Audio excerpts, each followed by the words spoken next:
Hello everyone, welcome to the second lecture of work energy and power. और इस lecture में हम discuss करने वाले हैं बहुत ही important topic, that is different forms of energy. तो लास्ट लेक्चर में हमने डिस्कस किया था कि वर्क एनर्जी और पावर क्या क्या होती है, हमने बहुत डिटेल्स में डिस्कस किया था। और आज के इस लेक्चर में हम केवल फोकस करने वाले हैं एनर्जी पे। तो एनर्जी कितने टाइप्स की होती है? तो एनर्जी बहुत सारे टाइप्स की होती है, उनमें से कुछ इंपॉर्टेंट टाइप्स हम देखेंगे। तो सबसे पहले जो दो इंपॉर्टेंट टाइप्स ऑफ एनर्जी हैं हमारे पास, that is kinetic and potential energy. और ये काइनेटिक और पोटेंशियल एनर्जी जो होती है, this two types of energy is also called mechanical energy. तो मैकेनिकल एनर्जी की सबसे पहले हमको डेफिनेशन पता होनी चाहिए कि what is the meaning of mechanical energy. तो मैकेनिकल एनर्जी क्या होती है? ध्यान रखिए कि किसी भी बॉडी में जो एनर्जी होती है due to its state of rest और मोशन, किसी भी बॉडी में जो एनर्जी होती है, क्यों होती है?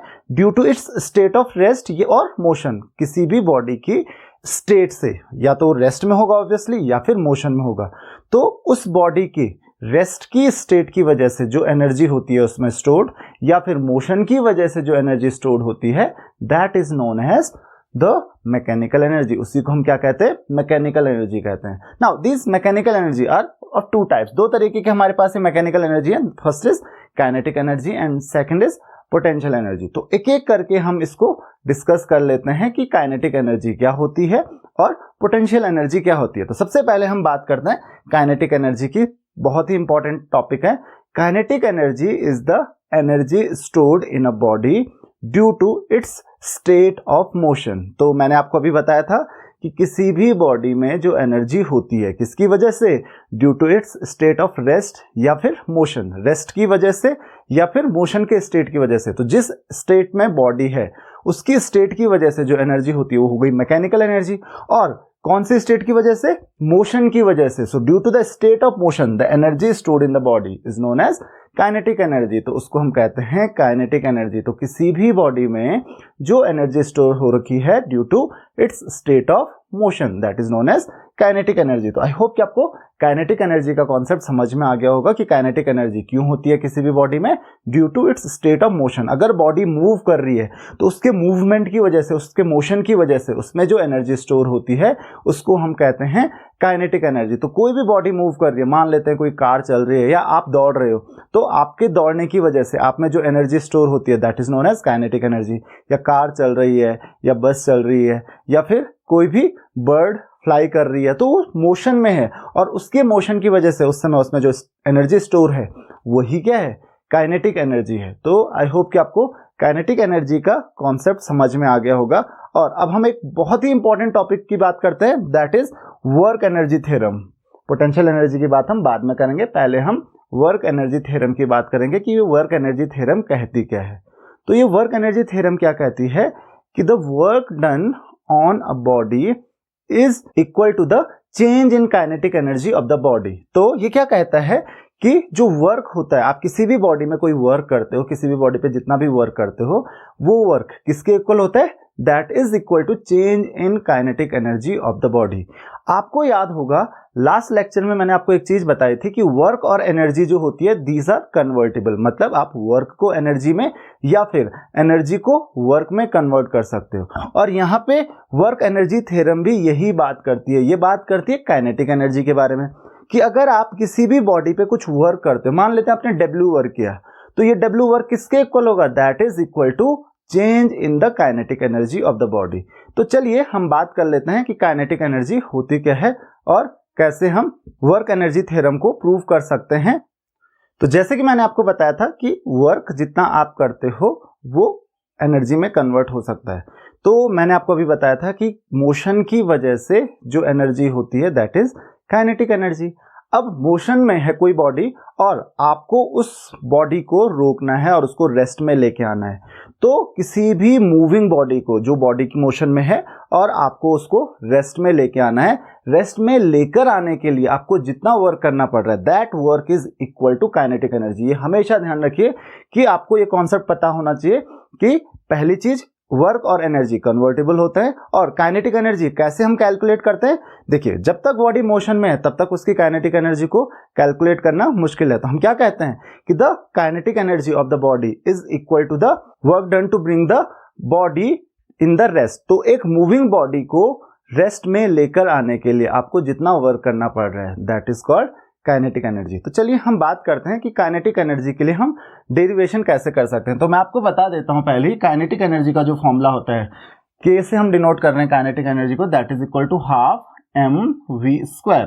चलिए इसको समझते हैं कि यहाँ पे m क्या होता है। m is the mass of body and v is the velocity of the body. तो अगर कोई भी बॉडी वेलोसिटी v से मूव कर रही है और m उसका मास है तो उसकी जो काइनेटिक एनर्जी होगी, जो एनर्जी स्टोर्ड होगी बॉडी में, दैट इज हाफ mv²।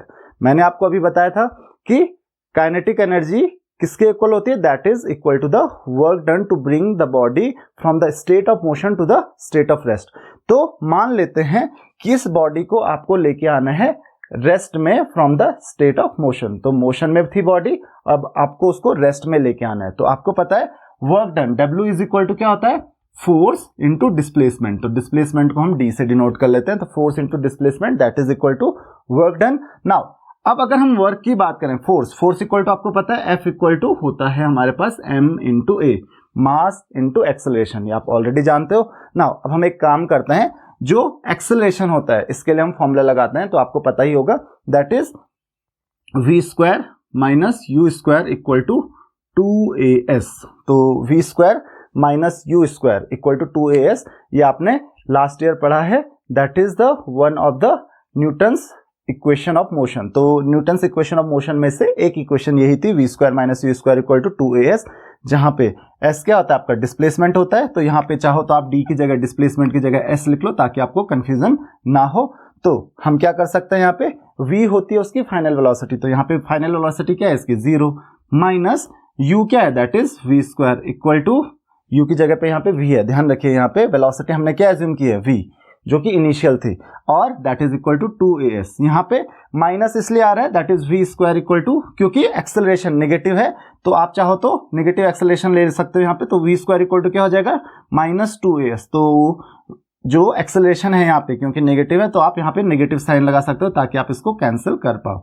तो आई होप कि आपको ये चीज समझ में आ गई होगी कि ये जो एक्सेलरेशन है, क्योंकि आप बॉडी को रोक रहे हो, उसमें रिटार्डेशन हो रहा है, तो एक्सेलरेशन को आप नेगेटिव ले सकते हो। तो इसीलिए v² इक्वल टू क्या हो जाएगा यहाँ से 2as हो जाएगा। तो ये था आपका force equal to mass into acceleration. अब आपको एक सिंपल सा काम करना है, फोर्स इक्वल टू क्या होता है मास इंटू एक्सेलरेशन। तो a इक्वल टू क्या हो जाएगा यहाँ से, एक्सेलरेशन देख लीजिए that is v² bye 2s। Now आपको मैंने बताया कि kinetic energy is equal to work done. तो काइनेटिक एनर्जी किसके इक्वल होता है, वर्क डन।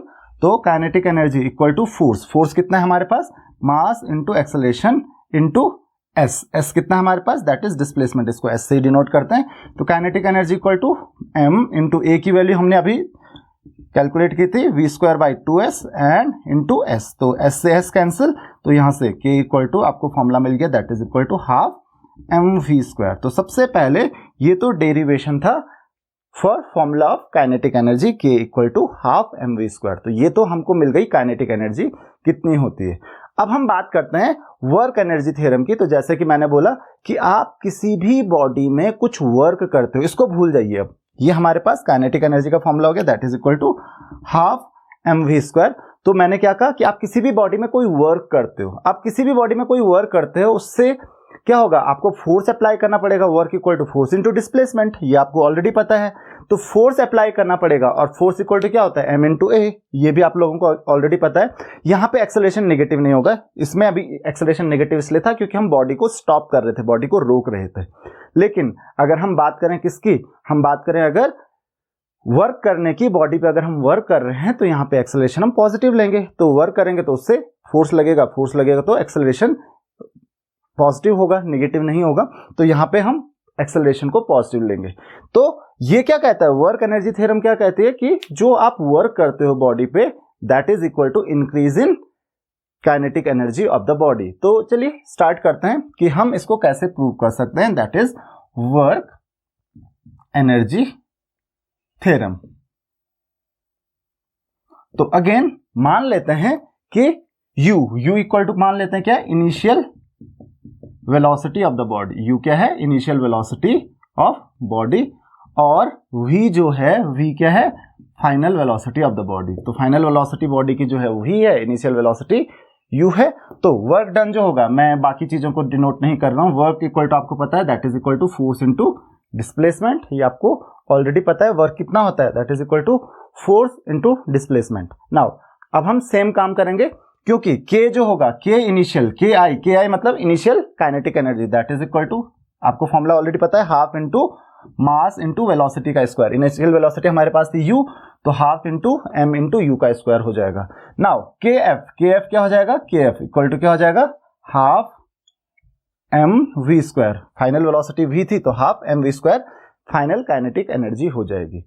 अब हमको एक काम करना है, हमको वर्क कैलकुलेट करना है कि वर्क किसके इक्वल होगा। तो वर्क किसके इक्वल होता है, फोर्स इनटू डिस्प्लेसमेंट। अगेन हम सेम फॉर्मूला यूज करेंगे, that is v square minus u square equal to 2as, that is the equation of motion. ये इक्वेशन ऑफ मोशन थी, यहाँ पे माइनस नहीं आएगा, यहाँ पे माइनस इसलिए आया था कि एक्सेलरेशन जो है वो नेगेटिव था। देन हम अगर बात करें इस फॉर्मूले की, तो यहां से हम एक काम करेंगे, अगेन डिस्प्लेसमेंट कैलकुलेट कर लेंगे। अब यहाँ पे इनिशियल वेलोसिटी जीरो नहीं है, पिछले उसमें इनिशियल वेलोसिटी यहाँ पे भी जीरो नहीं थी, यहाँ पे इनिशियल वेलोसिटी v थी और फाइनल u थी। क्योंकि फाइनल जीरो क्यों थी, क्योंकि हमने बॉडी को स्टॉप किया था, तो वो तो फॉर्मूला डिराइव करने के लिए थे, इसमें आप कंफ्यूज मत होइए। अब हम क्या करेंगे, v square minus u square equal to 2as, हमको कुछ नहीं करना है, सेम वही काम करना है जो हमने पहले डेरिवेशन में किया था। हमको a की वैल्यू पता करनी, तो a इक्वल टू क्या हो जाएगा, यहाँ से देखिए v square minus u square by 2s। तो सेम वही काम हम करेंगे। और आपको पता है W equal to F into S, तो आपको पता है F इक्वल टू होता है हमारे पास m इंटू ए, तो that is m into a into S. तो W equal to m into a, a equal to क्या हो जाएगा यहाँ पे, v square minus u square by 2s into S. तो s से आप s कैंसिल कर सकते हो, राइट। तो W इक्वल टू क्या हो जाएगा, देखिए m 1/2 हो जाएगा, 1/2 m को 1/2 और m को मल्टीप्लाई कर सकते हैं हम, तो half M V square minus half M U square. तो ये हो गया आपके पास work done. Now half M V square क्या है, हाफ एम वी स्क्वायर क्या है आपके पास, that is final kinetic energy. तो W equal to K F, that is final kinetic energy, minus half M U क्या है आपके पास, half M U square, that is initial kinetic energy. तो work done is equal to the final kinetic energy minus initial kinetic energy, तो that is equal to change in kinetic energy. भाई initial K I थी, final के F थी, तो change कितना हुआ, के एफ माइनस के आई। तो यही तो वर्क एनर्जी थ्योरम कहती है और यही इसका डेरिवेशन है। हम अब प्रूव कर चुके हैं कि जितना भी आप वर्क करते हो किसी बॉडी में, that is equal to change in its kinetic energy. जो वर्क होता है वो पूरा कन्वर्ट होता है किसमें, काइनेटिक एनर्जी में। तो आई होप कि आपको ये डेरिवेशन समझ में आ गया होगा, काफी इजी डेरिवेशन है। नाउ अब हम बात करते हैं नेक्स्ट टॉपिक की। तो ये काइनेटिक एनर्जी और वर्क थ्योरम हम ऑलरेडी पढ़ चुके हैं। अब हम बात करते हैं पोटेंशियल एनर्जी की, कि पोटेंशियल एनर्जी होती क्या चीज है। देखिए, तो आपको ऑलरेडी पता है कि kinetic energy is due to its state of motion. Potential energy of a body is due to its state of rest. किसी भी बॉडी के रेस्ट के स्टेट की वजह से इसमें जो एनर्जी होती है stored, that is known as potential energy of the body. वो क्या होती है, पोटेंशियल एनर्जी होती है किसी भी बॉडी की। नाउ अगर हम पोटेंशियल एनर्जी की बात करें तो पोटेंशियल एनर्जी दो तरीके की होती है, one is gravitational potential energy and the other is elastic potential energy. देखिए, gravitational potential energy is due to the position of the body. Body की पोजीशन की वजह से जो एनर्जी स्टोर्ड होती है बॉडी में, that is known as gravitational potential energy. तो इसके मैं आपको कुछ एग्जांपल्स बता देता हूं, जैसे मैंने आपको काइनेटिक एनर्जी के एग्जांपल्स बताए थे, ग्रेविटेशनल पोटेंशियल एनर्जी के कुछ एग्जांपल्स बता देता हूं, आपको बहुत इजीली समझ में आ जाएगा। तो ग्रेविटेशनल पोटेंशियल एनर्जी मैंने बताया कि बॉडी की पोजीशन की वजह से होता है। तो ग्रेविटेशनल पोटेंशियल एनर्जी, क्योंकि आपको पता है अगर किसी भी बॉडी को आपने h हाइट पे रखा है, मान लेते हैं ग्राउंड है, ग्राउंड से आपने उसको h हाइट पे रखा है, तो जो ग्रेविटेशनल पोटेंशियल एनर्जी है, जितनी आप ज्यादा हाइट पे रखोगे, आपको पता है ये बॉडी अगर आप इसको लूज करोगे, इसको छोड़ोगे, फ्री फॉल करोगे, तो ये बॉडी उतना ज्यादा इंपैक्ट डालेगी। क्यों? क्योंकि बॉडी में एनर्जी उतनी ज्यादा स्टोर हो रही है। तो आप बॉडी को जितना ऊपर लेके जाओगे, ग्रेविटेशनल पोटेंशियल एनर्जी बॉडी की उतनी ज्यादा होगी। तो बहुत सारे एग्जाम्पल्स आपने देखे हैं, जैसे कि आप हैमर यूज करते हो, हैमर यूज करते हो, तो हैमर यूज करते हो जब आप किसी भी बॉडी में, तो क्या होता है, हैमर को आप ऊपर लेके जाते हो और फिर इंपैक्ट डालते हो, तो जितना ऊपर लेके जाओगे इंपैक्ट उतना ज्यादा होता है। क्यों? क्योंकि बॉडी की ग्रेविटेशनल पोटेंशियल एनर्जी उतनी ज्यादा होती है। तो अगेन ग्रेविटेशनल पोटेंशियल एनर्जी को भी हम काइनेटिक एनर्जी की हेल्प से, जैसे हमने काइनेटिक एनर्जी डिराइव किया था फॉर्मूला काइनेटिक एनर्जी के लिए, वैसे ही ग्रेविटेशनल पोटेंशियल एनर्जी के लिए भी हम फॉर्मूला डिराइव कर सकते हैं। तो चलिए देखते हैं ये काम हम कैसे कर सकते हैं। तो बहुत छोटा सा स्पेस इसके लिए चाहिए। देखिए हम क्या करेंगे, हमने कहा था कि kinetic energy that is equal to the work done to bring the body in the position of rest. Rest में लेके आने के लिए आपको जितना वर्क करना पड़ रहा है, तो मैंने क्या कहा, बॉडी की पोजीशन है, मान लेते हैं ये आपका ग्राउंड लेवल है और h हाइट पे जो बॉडी है वो आपने रखी हुई है। तो आपको इस h हाइट तक लेके जाने के लिए, बॉडी को h हाइट तक लेके जाने के लिए जितना वर्क करना पड़ेगा, क्योंकि जितना आपने वर्क किया वही तो एनर्जी बॉडी में स्टोर हो रखी है ना, तो जितना आपको वर्क करना पड़ेगा। अगेन मैं बार बार ये चीज कह रहा हूं कि वर्क और एनर्जी कन्वर्टेबल होते हैं एक दूसरे में, वर्क को आप एनर्जी में, एनर्जी को आप वर्क में कन्वर्ट कर सकते हो। तो h हाइट तक लेके जाने के लिए आपको जितना वर्क करना पड़ा होगा वही क्या है, उसकी पोटेंशियल एनर्जी है, क्योंकि यहां पे उसकी पोजीशन है h हाइट पे। तो मान लेते हैं m is the mass of body. तो आपको पता है वर्क डन इक्वल टू क्या होता है, फोर्स इनटू डिस्प्लेसमेंट। डिस्प्लेसमेंट कितना है इस समय, हाइट, जितनी हाइट है यहां से लेके यहां तक लेके गए, तो वर्क डन इक्वल टू क्या हो गया, फोर्स कितना हो जाएगा, force equal to mass into acceleration. यहाँ पे एक्सेलरेशन क्या होगा, that is acceleration due to gravity, तो m into g into h. तो ये है फॉर्मूला, बहुत ही इजी है। तो इसका मतलब पोटेंशियल एनर्जी को हम डिनोट करते हैं U से, ध्यान रखिए, पोटेंशियल एनर्जी को हम डिनोट करते हैं U से और काइनेटिक एनर्जी को हम डिनोट करते हैं K से। तो पोटेंशियल एनर्जी इक्वल टू क्या हो जाएगा, m into g into h. तो ये हो गई बॉडी की ग्रेविटेशनल पोटेंशियल एनर्जी। अब बात करते हैं इलास्टिक पोटेंशियल एनर्जी। हाउएवर आपके पास इस साल बहुत ज्यादा डिटेल्स में है नहीं इलास्टिक पोटेंशियल एनर्जी, थोड़ा सा कॉम्प्लिकेटेड होती है, क्योंकि इलास्टिक पोटेंशियल एनर्जी का जो डेरिवेशन होता है वो सबके लिए अलग अलग होता है, तो थोड़ा सा डिफरेंट है इलास्टिक पोटेंशियल एनर्जी का कॉन्सेप्ट। इसको आपको केवल समझना है, इसका आपके पास कोई डेरिवेशन नहीं है, ना ही कोई क्वेश्चन इससे आने वाला है। तो ये तो हो गया आपके पास ग्रेविटेशनल पोटेंशियल एनर्जी का formula, that is U equal to mgh। अब हम बात करते हैं इलास्टिक पोटेंशियल एनर्जी की, कि इलास्टिक पोटेंशियल एनर्जी होती क्या है।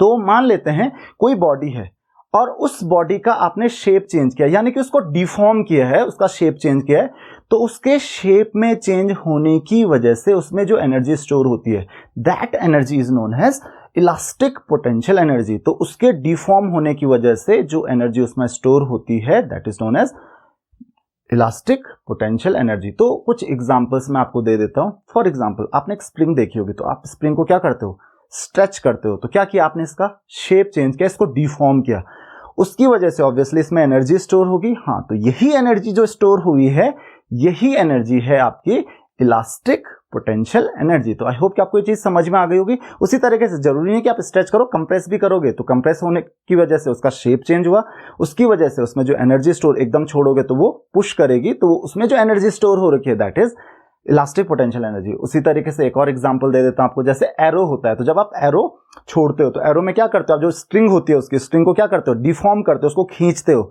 तो उसकी डिफॉर्म होने की वजह से, उसका शेप चेंज करने की वजह से जब आप उसको लीव करोगे, क्योंकि उसमें एनर्जी स्टोर हो रखी है, वो पोटेंशियल एनर्जी है, वो पोटेंशियल एनर्जी कौन सी है, वो है इलास्टिक पोटेंशियल एनर्जी। तो ये थोड़ा सा डिफरेंस होता है ग्रेविटेशनल और पोटेंशियल इलास्टिक पोटेंशियल एनर्जी में, कि ग्रेविटेशनल पोटेंशियल एनर्जी कौन सी एनर्जी होती है, जो बॉडी की पोजीशन की वजह से होती है, इसका शेप से कोई लेना देना नहीं होता है। लेकिन इलास्टिक पोटेंशियल एनर्जी किसकी वजह से होती है, बॉडी के शेप चेंज की, बॉडी के डिफॉर्म होने की वजह से जो एनर्जी बॉडी में स्टोर्ड होती है, that is elastic potential energy. तो आई होप कि आपको ये कॉन्सेप्ट समझ में आ गया होगा काइनेटिक और पोटेंशियल एनर्जी का। और ये दोनों टाइप ऑफ एनर्जी ये किस कैटेगरी में आती हैं, these energies are called mechanical energy. ये मैकेनिकल एनर्जी के ही अंडर आती हैं दोनों की दोनों एनर्जी। अब हम बात करते हैं conversion of potential energy into kinetic energy. अब पोटेंशियल एनर्जी के साथ एक प्रॉब्लम होती है, पोटेंशियल एनर्जी को आप जनरली काइनेटिक एनर्जी में ही कन्वर्ट कर पाते हो। तो पोटेंशियल एनर्जी को आप काइनेटिक एनर्जी में किस तरीके से कन्वर्ट कर सकते हो, तो बहुत सारे आपके पास एग्जांपल हैं। चाहे वो इलास्टिक पोटेंशियल एनर्जी हो, जैसे मैंने बोला कि आपके पास एक स्प्रिंग थी, आपने उसको टच किया, जैसे ही आप छोड़ोगे तो क्या करेगी, स्प्रिंग मूव करने लगेगी, तो वो किस में कन्वर्ट हो गई, उसकी जो एनर्जी है वो पोटेंशियल एनर्जी थी, यानी कि इलास्टिक पोटेंशियल एनर्जी थी। और ये अब किस में कन्वर्ट हो चुकी है, ये कन्वर्ट हो चुकी है ग्रेविटेशनल पोटेंशियल एनर्जी में। तो ये काफी सिंपल है आपके पास। देन दूसरा आपके पास आता है, अगर मैं ग्रेविटेशनल पोटेंशियल एनर्जी की बात करूं, तो ग्रेविटेशनल पोटेंशियल एनर्जी, मान लेते कोई बॉडी है, आपने उसको फ्री फॉल कर दिया, तो फ्री फॉल, अभी उसमें कौन सी एनर्जी स्टोर्ड है, मैंने ये पकड़ा हुआ है, अभी इसमें कौन सी एनर्जी स्टोर्ड है, अभी इसमें है पोटेंशियल एनर्जी। कौन सी potential energy, that is gravitational potential energy. अब इसका फ्री फॉल होगा, मैं इसको छोड़ता हूं तो बॉडी में मोशन शुरू हो जाएगा, बॉडी का मूवमेंट शुरू हो जाएगा। तो ये जो एनर्जी थी इसमें, ये किस में कन्वर्ट होना शुरू हो गया, उसकी काइनेटिक एनर्जी में कन्वर्ट होना शुरू हो गया। उसी तरीके से जैसे कि एक और एग्जांपल बताया था मैंने आपको हैमर का, हैमर को आप ऊपर से किसी नील पे या किसी बॉडी पे स्ट्राइक करते हो, तो जब आप बॉडी को ऊपर लेके जाते हो तो इसमें कौन सी एनर्जी है, इस समय पोटेंशियल एनर्जी है। जैसे आप उसको डाउनवर्ड्स लेके जाते हो, तो जितना नीचे लेके जाओगे तो इसकी स्पीड बढ़ती है, इसमें मोशन आता है, और ये जो एनर्जी होती है पोटेंशियल एनर्जी किसमें कन्वर्ट होना शुरू हो गई, इसका मतलब काइनेटिक एनर्जी में कन्वर्ट होना शुरू हो गई। तो इस तरीके से आप ग्रेविटेशनल पोटेंशियल एनर्जी या इलास्टिक पोटेंशियल एनर्जी को काइनेटिक एनर्जी में कन्वर्ट कर सकते हो। तो आई होप कि आपको ये टॉपिक भी समझ में आ गया होगा कि कैसे आप कन्वर्ट कर सकते हो पोटेंशियल एनर्जी को काइनेटिक एनर्जी में। अब हम कुछ और फॉर्म्स हैं एनर्जी की, उनके बारे में भी डिस्कस कर लेते हैं। तो वैसे बहुत सारी फॉर्म्स हैं, चलिए देखते हैं कौन कौन सी फॉर्म्स हैं। और मेरे ख्याल से आप इनमें से मोस्टली फॉर्म्स हैं उनके साथ ऑलरेडी अवेयर हो, उनको ऑलरेडी जानते हो। तो सबसे पहले हम बात करते हैं सोलर एनर्जी की। तो आपको ऑलरेडी पता है सन में न्यूक्लियर फ्यूजन हो रहा है, तो इस न्यूक्लियर फ्यूजन की वजह से एक बहुत large amount of heat generate होती है वहां पे, जो कि हम तक पहुंचती है, लाइट पहुंचती है हम तक, और डिफरेंट टाइप का रेडिएशन पहुंचता है। तो ये पूरी की पूरी जितनी भी एनर्जी आपको सन से मिलती है, उस एनर्जी को हम कहते हैं सोलर एनर्जी। वो एनर्जी क्या हो गई हमारी, दैट इज सोलर एनर्जी। तो सोलर एनर्जी को आपको पता है अब हम बहुत अच्छे से यूटिलाइज कर सकते हैं। प्लांट्स तो ऑलरेडी यूटिलाइज करते हैं सोलर एनर्जी को, डायरेक्ट लाइट जो मिलती है उसकी वजह से फोटोसिंथेसिस करते हैं, उसी की वजह से वो ग्रो करते हैं। और अगर हमारी बात करें तो हम भी अब यूटिलाइज करना सीख गए हैं। हम सोलर सेल यूज करते हैं, सोलर पैनल्स यूज करते हैं, सोलर कुकर्स यूज करते हैं, सोलर हीटर्स। तो बहुत सारे तरीके हैं हमारे पास सोलर एनर्जी को यूटिलाइज करने के। देन दूसरी बात आती है हीट एनर्जी की। तो हीट जो है that is also a form of energy. Heat भी क्या है, एक एनर्जी की फॉर्म है। तो हीट की जो जनरल टेंडेंसी होती है, it starts flowing from a body of higher temperature to the body of lower temperature. High से लो टेम्परेचर की तरफ हीट फ्लो होती है। तो इस हीट को आप बहुत तरीके से यूज करते हो, जैसे कि आपने देखा होगा कुकिंग में आप हीट यूज करते हो, राइट। विंटर्स में आप हीटर्स यूज करते हो, राइट। पानी गर्म करने के लिए आप हीट यूज करते हो। तो यहाँ पे कौन सी एनर्जी को यूज कर रहे हैं हम, हीट एनर्जी को ही हम यूज कर रहे हैं। देन नेक्स्ट आता है आपके पास लाइट एनर्जी। तो लाइट एनर्जी होती क्या है, लाइट एनर्जी जो आपको डिफरेंट फॉर्म से मिलती है सनलाइट से, जो जिसकी वजह से आप देख सकते हो, that is the light energy. या आप बल्ब ग्लो करते हो, उससे हमको जो एनर्जी मिलती है दैट इज लाइट एनर्जी। तो लाइट भी ध्यान रखिए, it is also a form of energy. तो लाइट क्या है, जनरली एक इलेक्ट्रोमैग्नेटिक रेडिएशन है, जो किसी भी बॉडी से, जनरली सन से जो लाइट निकलती है दैट इज रेडिएशन, या बल्ब से जो लाइट निकलती है वो भी एक रेडिएशन की फॉर्म है। तो ये लाइट एनर्जी आपकी हो गई। देन नेक्स्ट है आपके पास केमिकल एनर्जी। तो केमिकल एनर्जी को आप काफी अच्छे से यूज करते हो। केमिकल एनर्जी क्या होती है कि जब भी किसी बॉडी में कोई भी केमिकल चेंज होता है तो उसकी वजह से जो एनर्जी प्रोड्यूस होती है that is known as chemical energy. वैसे जितने भी फ्यूल्स होते हैं हमारे पास, जैसे कोल हो गया, पेट्रोलियम प्रोडक्ट्स हो गए, पेट्रोल, डीजल, केरोसिन वगैरह, इन सब में जो एनर्जी स्टोर्ड होती है दैट इज केमिकल एनर्जी। जब आप उसको बर्न करते हो तो बर्निंग क्या है, burning is a chemical process. यहाँ पे कौन सा प्रोसेस हो रहा है, कंबस्शन। कंबस्शन क्या है, केमिकल रिएक्शन है। तो यहाँ पे केमिकल रिएक्शन की वजह से यहाँ पे हीट जनरेट होती है, मींस एक एनर्जी की फॉर्म दूसरी एनर्जी में कन्वर्ट हो रही है। तो यहाँ पे हीट एनर्जी हमको मिलती है। तो वो एनर्जी जो उस बॉडी में है that is the chemical energy. Then इसके अलावा हाइड्रो एनर्जी। हाइड्रो एनर्जी आपको पता है जो रिवर्स होती हैं, रिवर्स फ्लो होती हैं higher altitude to lower altitude. जो जब ऊपर से नीचे की तरफ रिवर फ्लो होती है तो उनमें जो एनर्जी स्टोर होती है वो क्या होती है, दैट इज हाइड्रो एनर्जी। उसको हम hydro energy, hydro stands for water, तो वाटर में जो एनर्जी होती है उसको हम हाइड्रो एनर्जी कहते हैं। तो इस हाइड्रो एनर्जी को आपको पता है डैम्स वगैरह बना के हम यूटिलाइज करते हैं टू जनरेट द इलेक्ट्रिसिटी। उसके अलावा देन नेक्स्ट आपके पास है इलेक्ट्रिक एनर्जी। तो इलेक्ट्रिक एनर्जी क्या होती है इलेक्ट्रिक एनर्जी, आपको पता है due to flow of charge. जब चार्ज जो होता है एक बॉडी से दूसरी बॉडी की तरफ या एक जगह से दूसरी जगह मूव करता है, तो उसकी वजह से जो एनर्जी जनरेट होती है उसको हम क्या कहते हैं, इलेक्ट्रिक एनर्जी। एक बहुत ही इंपॉर्टेंट टॉपिक है आपके पास, दैट इज न्यूक्लियर एनर्जी। तो ये न्यूक्लियर एनर्जी का कॉन्सेप्ट है क्या? न्यूक्लियर एनर्जी आपको पता है न्यूक्लियर एनर्जी कब होती है, दो तरीके की होती है, एक न्यूक्लियर फ्यूजन से और न्यूक्लियर फिजन से। तो ये न्यूक्लियस में, बॉडी का जो न्यूक्लियस होता है, किसी भी एटम का जो न्यूक्लियस होता है, जनरली जो हायर एलिमेंट्स होते हैं, तो उनका न्यूक्लियस डिवाइड हो जाता है और उसकी वजह से बहुत large amount of heat generate होती है। या फिर एक फ्यूजन प्रोसेस होता है जो कि सन में होता है, दो न्यूक्लियाई जो होते हैं वो आपस में अटैच हो जाते हैं और उनकी वजह से भी बहुत ही ज़्यादा अमाउंट ऑफ हीट जनरेट होती है। तो उस एनर्जी को हम कहते हैं न्यूक्लियर एनर्जी। देन इसके अलावा, क्योंकि न्यूक्लियर एनर्जी को हम काफ़ी ज़्यादा यूज़ करते हैं, न्यूक्लियर रिएक्टर्स में हम न्यूक्लियर एनर्जी को यूज़ करते हैं। उसके अलावा आपने सुना होगा न्यूक्लियर बॉम्ब्स के बारे में, एटम बॉम्ब जो होता है that is based on nuclear energy. और उसके बाद आता है आपके पास जियोथर्मल एनर्जी। तो जियोथर्मल एनर्जी होती क्या है? तो आपको पता है कि अर्थ के नीचे जो हॉट रॉक्स होती हैं, क्योंकि वहां पे टेम्परेचर बहुत ज़्यादा होता है, तो इन हॉट रॉक्स की हीट को हम यूज़ करते हैं। जियो स्टैंड्स फॉर अर्थ यानी कि लैंड, और थर्मल, थर्मल मीन्स हीट। तो जियोथर्मल एनर्जी, जो अर्थ के नीचे जो हीट है, जो हॉट रॉक्स होती हैं, जो मॉल्टन रॉक्स होती हैं, उनकी हीट को हम यूटिलाइज करते हैं टू जनरेट द एनर्जी, क्योंकि हीट एनर्जी उनमें है। तो बेसिकली ये काइंड ऑफ हीट एनर्जी है, इसको हम कहते हैं जियोथर्मल एनर्जी। उसके अलावा मैग्नेटिक एनर्जी आपको ऑलरेडी पता है, मैग्नेट्स में कैपेसिटी होती है एक मैग्नेट को अट्रैक्ट या रिपेल करने की, तो उसमें जो एनर्जी स्टोर होती है that is known as magnetic energy. Then इसके बाद आता है हमारे पास साउंड एनर्जी। साउंड भी क्या एक एनर्जी की फॉर्म है, तो आपको पता है इसके बारे में। और विंड एनर्जी, उसके अलावा और भी हैं बहुत सारे, जैसे ओशियन में जो एनर्जी होती है, टाइडल एनर्जी, वेव एनर्जी, बहुत डिफरेंट फॉर्म्स हैं। तो ये मेन बेसिक फॉर्म्स हैं। विंड एनर्जी आपको पता है, इसमें हम इसको यूज़ करते हैं विंड मिल्स वगैरह में। तो विंड की वजह से, क्योंकि विंड में क्या होती है, काइनेटिक एनर्जी होती है, तो आप बेसिकली क्लासिफिकेशन देख सकते हो कि जनरली काइनेटिक एनर्जी या पोटेंशियल एनर्जी या फिर हीट एनर्जी की ही फॉर्म में बॉडीज में एनर्जी स्टोर्ड होती है। तो आई होप कि आपको ये चीज़ समझ में आ गई होगी।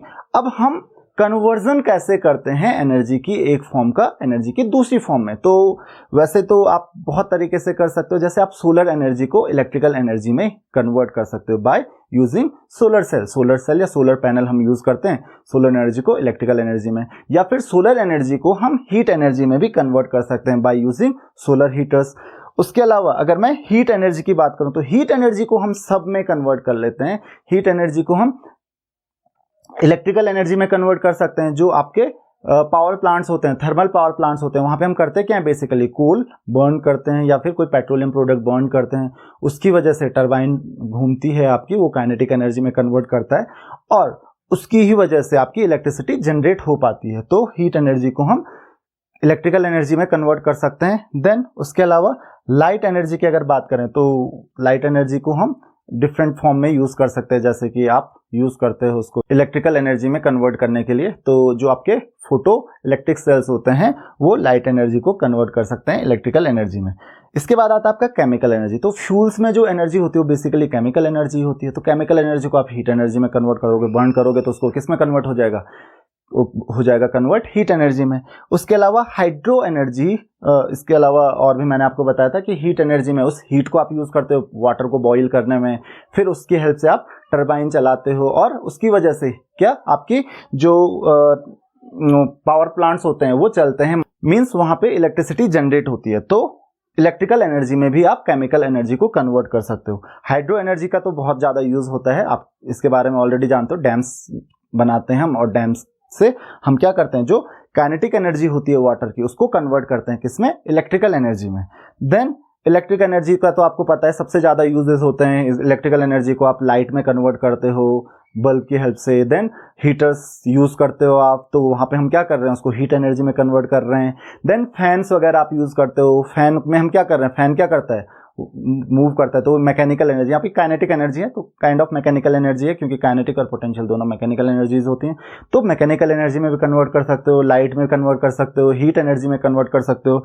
तो इलेक्ट्रिकल एनर्जी को आप किसी भी फॉर्म में कन्वर्ट कर सकते हो। न्यूक्लियर एनर्जी, तो न्यूक्लियर एनर्जी कन्वर्ट होती है जैसे कि मैंने आपको बताया था हीट में, और इस हीट को आप इलेक्ट्रिकल एनर्जी में कन्वर्ट कर सकते हो by from the nuclear power plants जो होते हैं आपके, तो न्यूक्लियर पावर प्लांट्स में इसी तरीके से इलेक्ट्रिसिटी जनरेट होती है। तो वो जो हीट होती है वो जनरली वाटर को बॉईल करने में यूज होती है या किसी और लिक्विड को बॉईल करने में यूज होती है, जिसकी वजह से आपकी जब उसकी काइनेटिक एनर्जी होती है, क्योंकि जब बॉईल होता है कोई भी लिक्विड तो उसमें काइनेटिक एनर्जी उसकी इंक्रीज होती है, वो टरबाइन को चलाने में यूज होती है। देन उसके बाद जियोथर्मल एनर्जी का कॉन्सेप्ट आता है। तो जियोथर्मल एनर्जी मैंने बोला आपको, इसको आप इलेक्ट्रिक एनर्जी में कन्वर्ट कर सकते हो, इस हीट को हम यूटिलाइज करते हैं। साउंड एनर्जी और विंड एनर्जी जो होती है, विंड एनर्जी बेसिकली काफ़ी ज़्यादा आप यूज़ करते हो किसमें, विंड मिल्स में। तो विंड मिल हम इलेक्ट्रिसिटी जनरेट करने के लिए भी यूज़ करते हैं। तो इस तरीके से आप डिफरेंट फॉर्म्स ऑफ एनर्जी को एक दूसरे में कन्वर्ट कर सकते हो। तो आई होप कि आपको ये लेक्चर समझ में आ गया होगा। अगर आपकी कोई भी क्वेरीज हैं, कोई भी डाउट्स हैं, तो आप मुझे कमेंट्स में क्वेश्चंस पूछ सकते हैं। इस लेक्चर में इतना ही। Thank you very much.